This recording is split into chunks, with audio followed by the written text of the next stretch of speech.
Civil service தேர்வு சர்ச்சை தொடர்பாக அனைத்து கட்சி கூட்டத்தை கூட்டி கருத்து கேட்க மத்திய அரசு முடிவு செய்துள்ளது. இந்த விவகாரத்தால் பார்லிமென்டின் இரு சபைகளிலும் புதனன்றும் அமளி நிலவியது. சிவில் சர்வீசஸ் தேர்வு நடைமுறைகள் ஆங்கில மொழி பேசுபவர்களுக்கு சாதகமாக இருப்பதாக கூறி டெல்லியில் மாணவர்கள் தொடர் போராட்டத்தை துவக்கினர். இதையடுத்து முதல்நிலை தேர்வின் 2ஆம் தாளில் ஆங்கில அறிவை சோதிக்கும் கேள்வி பிரிவுக்கான மதிப்பெண் தரவரிசை பட்டியல் தயாரிக்கும் போது கணக்கில் கொள்ளப்படாது என்று மத்திய அரசு பார்லிமென்டில் அறிவித்தது. ஆனால் அதை மாணவர் தரப்பும் எதிர்க்கட்சிகளும் ஏற்க மறுத்தன. சிசாட் தேர்வு முறையை கைவிட வேண்டும் என்று தொடர்ந்து மாணவர்கள் போராடி வரும் நிலையில் புதனன்று ராஜ்யசபாவில் சிவில் சர்வீசஸ் தேர்வு சர்ச்சை குறித்து குறுகிய விவாதம் நடந்தது. அப்போது மண்டல மொழிகளை தாய்மொழியாக கொண்டவர்களுக்கு பின்னடைவை ஏற்படுத்தும் சிசாட் தேர்வு முறையை கைவிட வேண்டும் என சமாஜ்வாடி, பகுஜன் சமாஜ், ஐக்கிய ஜனதா தளம், இடதுசாரிகள் உள்ளிட்ட பல்வேறு கட்சிகளின் உறுப்பினர்கள் வலியுறுத்தினர். தமிழ் உள்ளிட்ட அனைத்து மொழிகளிலும் கேள்வித்தாள் வழங்கப்பட வேண்டும் என தமிழக எம்பிக்கள் வலியுறுத்தினர். The preliminary examinations have to include the languages in the 8th schedule, and students should from other language speaking states should be given a chance, equal chance. Otherwise the promise of equality in Article 16 in our constitution is not being actually really carried out in the especially in this examinations. Delhi are agitating.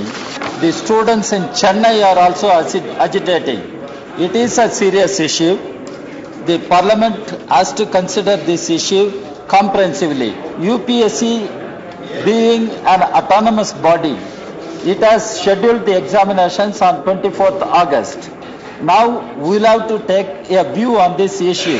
Sir, my first point is the question papers must be made available in all 22 languages recognized in the 8th schedule of our constitution, in prelims and also in mains, in both the exams, I am saying.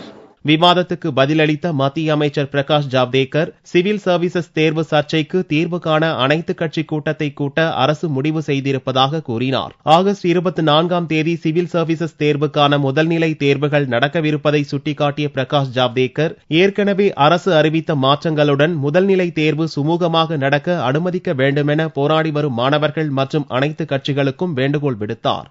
அரசின் நிலைப்பாட்டை ஏற்க மறுத்த சமாஜ்வாடி, பகுஜன் சமாஜ், இடதுசாரிகள், ஐக்கிய ஜனதா தளம் உள்ளிட்ட கட்சிகள் சபையில் இருந்து வெளிநடப்பு செய்தன. இன்னும் சில எதிர்க்கட்சிகள் தொடர்ந்து அமளியில் ஈடுபட்டதால் சபை பிற்பகல் 2 மணி வரை ஒத்திவைக்கப்பட்டது.